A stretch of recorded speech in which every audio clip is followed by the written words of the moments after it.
네, 안녕하세요. 조정원 목사입니다. 오늘은 고린도전서 7장과 11장 그리고 14장에 등장하는 여성들의 이야기를 한번 나눠 보려고 합니다.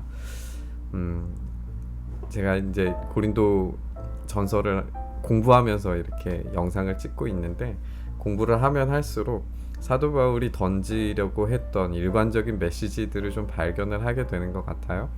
근데 이제 공부를 하다 보니까 더 깊은 이야기들이 많이 나와서 그런 것들을 어떻게 전달을 해야 될까 좀 고민이 들기도 하는데, 한번 최대한 빠르고 간략하게 전달을 해보도록 노력을 해보겠습니다. 오늘 이제 7장과 11장 그리고 14장에 등장하는 여성들의 이야기 한번 나눠보도록 하겠습니다.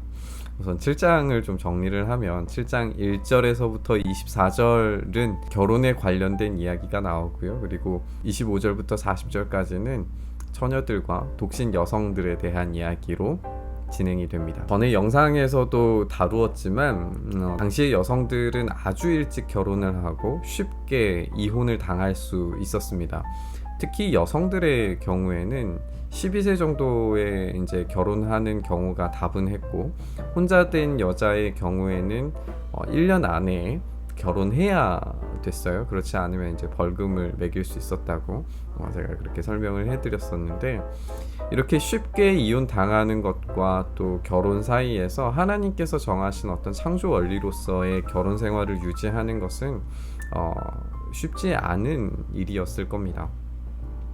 이런 상황에서 남성들에게 이 음행을 피하기 위하여서 결혼하라 이렇게 조언한 게 아니라 7장 2절을 보면 음행을 피하기 위하여 남자들은 아내를 두고 여자마다 자기 남편을 두라 이렇게 조언을 하고 있어요. 그러니까 지금 사도 바울의 이 결혼에 대한 권고는 남성에게 던지는 권고가 아니라 남성과 여성 모두에게 던지는 권고로 이루어져 있다는 것을 알 수가 있어요. 만약에 이제 남성에게만 하면은 너희가 성적으로 어떤 음란을 피하기 위해서 이렇게 결혼을 하라고 조언을 해야 될 텐데, 그게 아니라 여성들에게도 동일하게 그런 조언을 하고 있는 거죠. 이것 자체가 이제 여성들이 가지는 어떤 욕구들에 대해서 긍정적으로 바라보는 사도 바울의 면모도 어떻게 보면 찾아볼 수 있을 것 같아요. 다시 말하면 사랑 없이 후견인과 피후견인 관계에서 후견인의 어떤 정치적 권력 관계로 결혼을 이용하고, 결혼 관계 속에서 상속과 재산, 물질, 권력, 정치적인 힘들을 유지시키려고 했던 당시의 풍습들을 생각을 해본다면, 여성들에게도 동등한 욕구들과 결혼에 대한 신성함들을 전달하려고 한 것은 굉장히 진보적인 바울의 모습들을 발견할 수 있는 거예요. 이어서 등장하는 결혼 관계의 예시에 있어서도 여자에게 믿지 않는 남편이 있어서 아내를 사랑하면 남편을 버리지 말라고 조언을 하잖아요. 그러니까 이게 결혼 관계의 핵심적인 힘의 논리들이 남성에게만 있다라고 그렇게 생각하는 시대일 텐데, 이 남자를 버리지 말라고 하는, 그러니까 이 교회의 역할 속에서 그런 것들을 보호하려고 하는 어떤 바울의 이야기 자체가 굉장히 진보적인 거죠. 당시의 상황에 있어서는. 또 이제 처녀들과 과부들에게 조언하는 장면을 좀 살펴보면 예수님의 가르침을 이제 떠오르게 만드는데, 그들의 부르심 받은 대로 지내는 것이 좋다라고 말하면서, 당시에 이제 결혼을 해야만 했는데 결혼하지 않으면 벌금도 내야 되고, 그리고 당시의 풍습이 이제 1년 안에 결혼을 해야 되고, 그렇지 않으면 재정적으로나 먹고 사는 일들이 어려워지는데, 그럼에도 불구하고 부르심 받은 대로 처녀로 살든지 아니면 과부의 상태를 지속하면서 살라고 조언하는 것 자체는, 그런 경제적인 어려움을 감수하고서라도 하나님께서 그렇게 부르셨다면 그렇게 사는 것도 나쁘지 않다라고 이야기하는 거예요. 그러니까 힘에 종속된, 권력과 어떤 경제적인 힘에 휘둘리지 않는 그런 진짜 참된 가정과 사랑을 이루는 것에 포커스를 맞추고, 그것이 어떤 복음에 방해되지 않는 방향성을 가지고 가정을 꾸려 나갈 것을 요청하는 거예요. 이게 단순히 어떤 결혼을 하라 말아라, 처녀로 남는 것이 좋다 나쁘다 이런 이야기를 하고 있는 게 아니라, 이것이 그 당시의 권력 관계, 후견인이 이 재산적인 측면에서 어떤 힘을 발휘하게 되는 모든 영향력들에 대해서 그런 것들을 거부할 수 있도록 교회가 또 서포트하고, 여성들의 그런 지위들과 가정을 이루는 데 있어서 역할들을 여성에게도 동등하게 제공하려고 했다는 것으로 충분히 읽을 수 있는 거죠.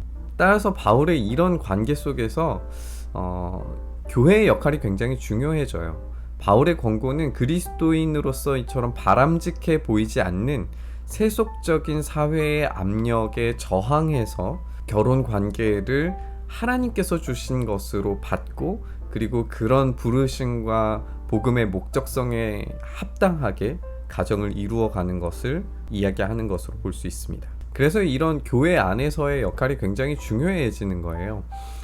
고린도전서 11장 그리고 14장에 보면은 교회 안에서 이제 여성들의 이야기가 등장을 하게 되는데요.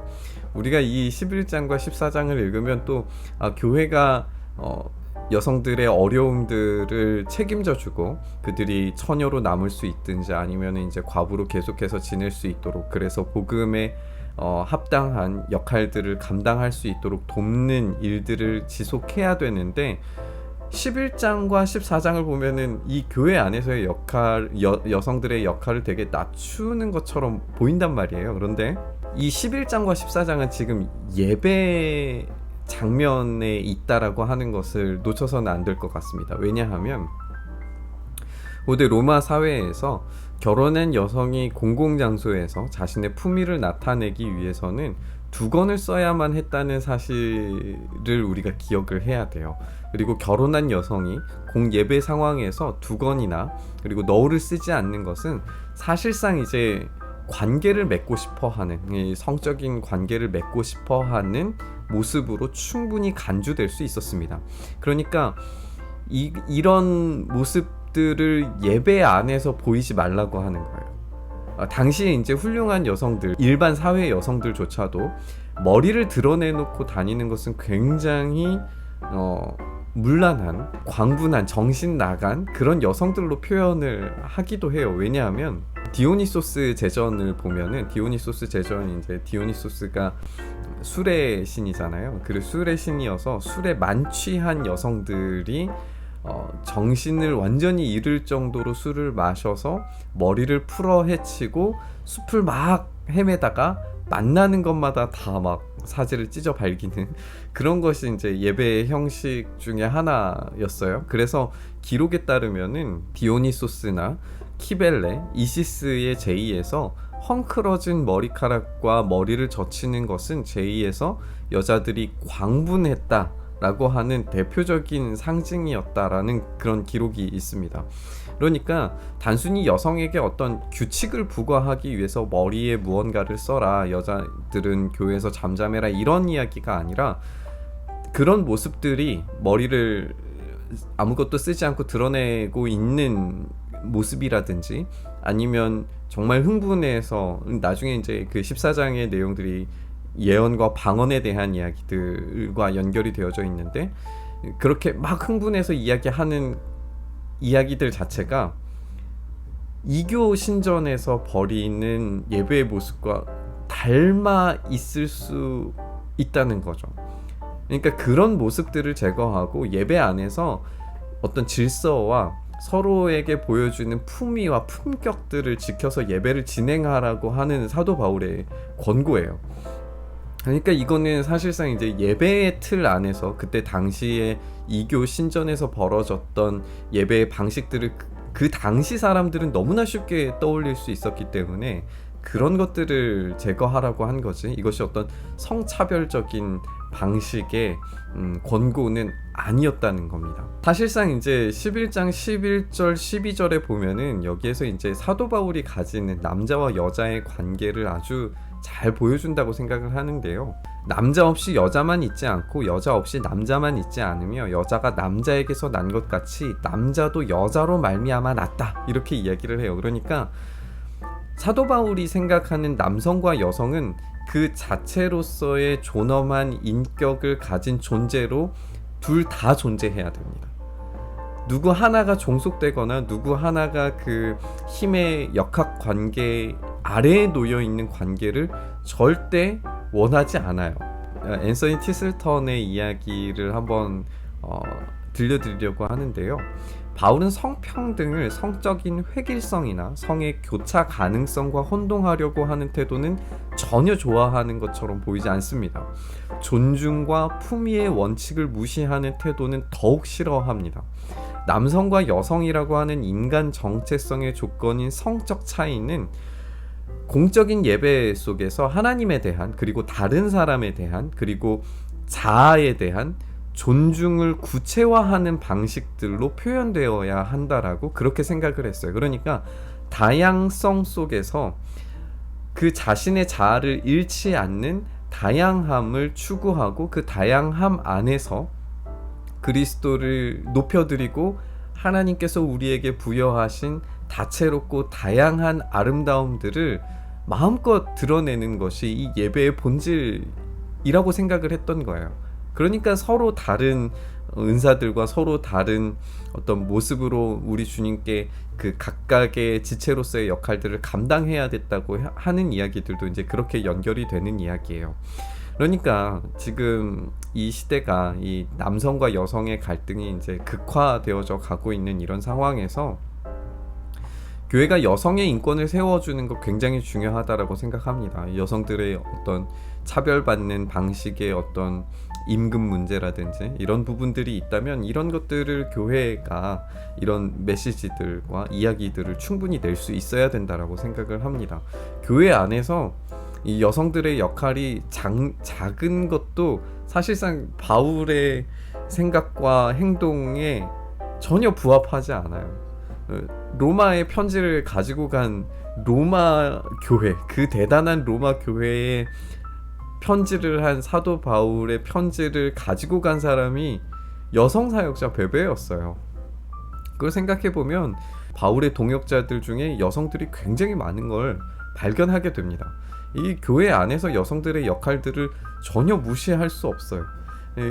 우리 교회들이 그렇게 여성들의 역할들을 낮추는 것은 적절하지 않습니다.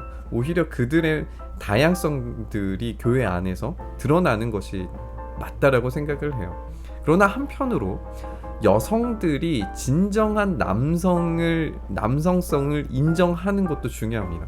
우리 남성 여성 갈등들이 너무 심해지다 보니까 무슨 한국 남자를 되게 폄훼하고 비하하는 듯한 그런 표현들을 쓰는데, 서로 상보적인 관계, 그리고 서로가 서로를 세워주는 관계로 교회가 세워질 때 진짜 참된 여성성, 진짜 참된 남성성을 찾아갈 수 있다고 생각을 합니다. 이것이 사도 바울이 보여주는 고린도 교회에서 어떤 그 권력적인 관계에서 여성들이 피해 당하지 않도록 그렇게 세워주는 방식으로도 작동을 했고, 그리고 여성들이 어떤 은사들을 발견하고 그 은사들을 통해서 예언을 하기도 하는 그 상황 속에서도 남성의 남성됨을 놓치지 않도록 그렇게 굉장히 배려 있게 이야기하는 이야기들을 우리가 주의 깊게 살펴야 돼요. 누구 한쪽에 힘을 실어주는 게 아니라, 힘의 논리에 따라서 남성과 여성을 나누는 게 아니라 그들 각자의 모습, 각자의 하나님의 형상됨을 드러내는 것이 진짜 사도 바울이 보여주고 싶었던 교회의 남성과 여성의 모습이 아니었나 생각이 듭니다. 우리가 이 이야기를 이제 하면서 여자가 남성에게서 나왔다, 아담의 갈빗대로부터 이제 여성이 나왔다는 이야기인데, 존 월튼이 이거를 되게 재밌는 이야기를 우리에게 들려줘요. 이 갈빗대라고 하는 히브리어가 젤라라고 하는 단어인데, 월튼은 이 젤라가 이 구약 성경에서 한 40여 군데에 등장을 하는데, 창세기 딱 이 부분에만 갈빗대로 번역이 되어져 있고, 다른 곳에서는 어떤 성전과 성막, 이 뭐 사무엘하 16장 20절에선가 거기에서도 이제 산 등성이 이걸로 사용되는데, 거기하고 이제 아담의 갈빗대 이거 빼고 나머지 부분들에서는 이 젤라라고 하는 이 단어가 성막 그리고 성전을 지칭하는 데 사용됐다고 이렇게 설명을 해요. 그 성전과 성막의 어떤 부분에서 사용이 되냐 하면, 그 공간을 분리시키는 널빤지나 들보 이런 것들로 사용이 된다는 거예요. 그러니까 이게 무슨 말이냐 하면, 이 젤라가 갈빗대로 해석이 될 게 아니라 어떤 공간을 분리시키고 나누는 널빤지나 들보로 사용되는 경우가 훨씬 더 많았다는 거죠. 그렇게 생각을 하면 단순히 하나님께서 갈빗대 하나만 빼어가지고 여성을 만든 게 아니라 남성을 완전히 분리시켜서 절반으로 확 잘라가지고 나머지 반쪽으로 여성을 만들었다는 해석이 원어적으로 가능하다는 거죠. 이것이 이분의 독특한 이 설명이기는 한데, 굉장히 좀 훨씬 받아들이기에 좋은 것 같아요. 남자와 여자는 어떤 한 부분에서 떼어져서 만들어진 존재가 아니라 정말 완전히 절반을 채울 수 있는, 남성과 여성이 각각의 가치와 각각의 정체성과 각각이 가지고 있는 어떤 성적인 독특성, 젠더의 독특성을 훌륭하게 발현할 수 있는 방식으로 결혼 관계든지 아니면 그것이 어떤 독신의 모습이든지, 이것들이 교회 안에서 정말 적절하고 분명하게 드러났을 때에만 진짜 참된 성전이 만들어진다는 거죠. 이 표현이 참 멋지지 않은가요? 교회 안에서 결혼을 생각을 할 때 이 결혼은 신성한 관계라고 이야기를 하잖아요. 그런데 이 신성한 결혼의 관계를 세속의 국가적인 어떤 법률 안에 묶으려고 하는 시도를 우리가 한번 생각해 볼 필요가 있는 것 같아요. 이게 좀 너무 진보적인 말이라 좀 조심스럽기는 합니다만, 교회 안에서 이런 진짜 이 결혼하는 게 어떤 결혼도장 쾅 찍는 것에 의미와 가치를 두는 게 아니라, 진짜 각각의 남자가 그리고 여자가 각각의 성적 정체성이 뚜렷하고 분명하게 보이는 그런 관계로 남자가 여자를 그리스도께서 교회를 사랑하시는 것처럼 사랑하고, 여자가 남자를 교회가 우리 주님을 사랑하는 것처럼 사랑하는, 진짜 그 각각이 가지고 있는 성적인 독특성과 그런 정체성을 분명하게 드러내는 방식으로 남자의 독신 그리고 여자의 독신이 교회라고 하는 공동체 안에서 다 잘 섞이고 버무려져서 진짜 성전을 세워가는 그런 갈빗대 역할을 하는 그런 모습으로 세워지는 게 바울이 생각했던 그런 결혼의 모습,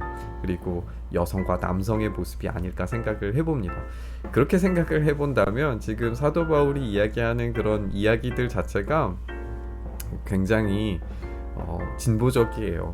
그때 당시에 여성들이 도구 취급을 당하고 어떤 정말 이 결혼이라고 하는 방식 자체가 너무 쉽게 이혼이 가능하고, 결혼이라고 하는 이 방식을 통하여서 남성을 낳기 위한 어떤 도구적인 존재, 그리고 재산을 상속하기 위한 도구적인 존재로 사용되던 그때에 여성들의 독립성과 그리고 여성들의 어떤 권위, 그리고 교회 안에서의 역할 신장을 위해서 노력한 바울의 모습을 생각을 해본다면, 물론 그도 바울의 여기에서 이제 주의 깊게 읽어야 될 게 또 이게 명령이 아니다라고 이야기를 하잖아요. 그러니까 그 당시의 문화와 상황에 맞출 수밖에 없지만, 그러나 그 궁극적인 지향점이 하나님의 형상으로서 완벽해지기 위해서 남성은 여성이 필요하고 여성은 남성이 필요하다라고 하는 이런 시각들을 우리에게 들려주고 있는 것 같습니다. 오늘 이렇게 그 고린도 전서에 등장하는 결혼과 여성 이야기를 좀 나눠봤는데요. 결국에는 힘의 논리에서 여성들이 배제당하지 않도록, 여성들의 역할들을 축소시키지 않도록, 그러나 그럼에도 불구하고 질서와 책임감과 그리고 품위와 품격이 느껴지도록 그들의 역할들을 잘 감당할 수 있게 도와주는 어떤 사도 바울의 이야기를 우리가 들어볼 수 있었던 것 같습니다. 네, 다음 시간에는 이제 우상의 음식 그리고 우상 숭배에 대한 이야기를 나눌 거고요. 가능하면 이제 예배에 대한 이야기 11장과 11장에 등장하는 성찬에 대한 이야기까지 함께 연결을 해서 11장까지 한번 또 나눠 보도록 하겠습니다. 네, 다음 영상도 또 봐주시고요. 오늘도 시청해 주셔서 감사합니다.